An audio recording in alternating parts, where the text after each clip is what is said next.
शुक्रवार को RBI governor की दमदार पॉलिसी के बाद अब बाजार में मूड माहौल जश्न का है और ऐसे में सबको लगता है कहीं तो पैसा लगाएं, कहीं तो पैसा बनाएं। तो कौन सा है वो सेक्टर और कौन से हैं वो शेयर जो आपको यहां से बढ़िया और मजबूत पैसा अब भी, जी हाँ सही सुना आपने, अब भी आपको अच्छा पैसा बनाकर दे सकता है। और ऐसे एक सेक्टर पर हमने की रिसर्च। वैसे तो हम काफी लंबे समय से कह रहे हैं कि दरें घटेगी, वेल्थ बनेगी और ऐसे में जो सबसे मजबूत सेक्टर होगा वो होगा एनबीएफसी का। जी हाँ, फाइनेंस कंपनियां ये आपके लिए बड़ा पैसा देने के लिए तैयार है। क्यों? क्योंकि कुछ चीजें जो बदल रही है वो इनके लिए बहुत बेहतर है। पहली चीज, ब्याज दरों में जो कटौती हो रही है, अब इन्हें मिलेगा सस्ता लोन।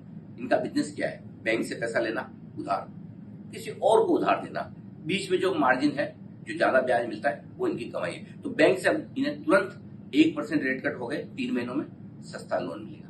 दूसरा, सीआरआर कट जो किया है उसमें 2.5 लाख करोड़ की एक्स्ट्रा लिक्विडिटी सिस्टम में आएगी। तो बैंक पैसा भी ज्यादा था और ज्यादा, भाई आओ ले जाओ, देने को तैयार बैठे, राइट? लिक्विडिटी की कमी है। तीसरा, क्रेडिट ग्रोथ जो थोड़ी धीमी पड़ती हुई दिखी थी, चाहे पर्सनल लोन, होम लोन, थोड़े कार लोन्स वगैरह, बिजनेस के लोन्स जो है, अब वो क्रेडिट ग्रोथ इससे पिकअप होगी। सस्ती ब्याज दरों में हमेशा क्रेडिट ग्रोथ बढ़ जाती है। वैल्यूएशन इन कंपनियों के बहुत आकर्षक हो गए, ऊपर से गिरे हुए स्टॉक है तो सस्ते भी हो गए। और आखिरी बात, पहले जो इनसिक्योर लोन्स पे और एमएसएमई लोन्स पे जो थोड़ी सी अनाप शनाप क्रेडिट ग्रोथ आ रही थी, तो शक्तिकांत दास साहब ने तब इनको टाइट किया था।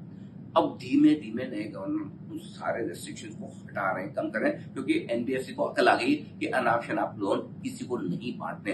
तो अब वो रेस्ट्रिक्शन हट रहे, तो सेक्टर के लिए बड़ा पॉजिटिव है। कौन सी कंपनियां पसंद है? डाइवर्सिफाइड कंपनियों में देखेंगे तो IFL Finance, AB Capital, LNT Finance, ये कुछ अच्छी कंपनियां। पिरामल, एसजी फिनसर और नॉर्दर्न आर्क के भी वैल्यूएशन अच्छे हैं। अगर आप हाउसिंग फाइनेंस कंपनियां खरीदना चाहते हैं, दो सरकारी कंपनियां पीएनबी हाउसिंग, एलआईसी हाउसिंग बहुत अच्छी है और प्राइवेट सेक्टर में आधार और रेपको काफी सस्ती है।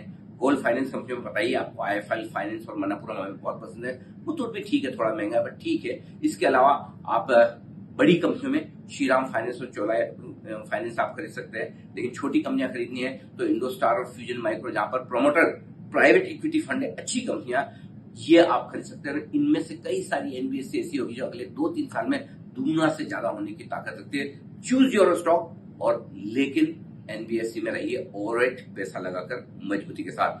मुझे बताइए कौन सी एनबीएफसी आपके पोर्टफोलियो में है, या कौन सा आप खरीदना चाहते हैं, या कौन सी आपको सबसे ज्यादा पसंद है? देखते हैं ना आपकी पसंद क्या है।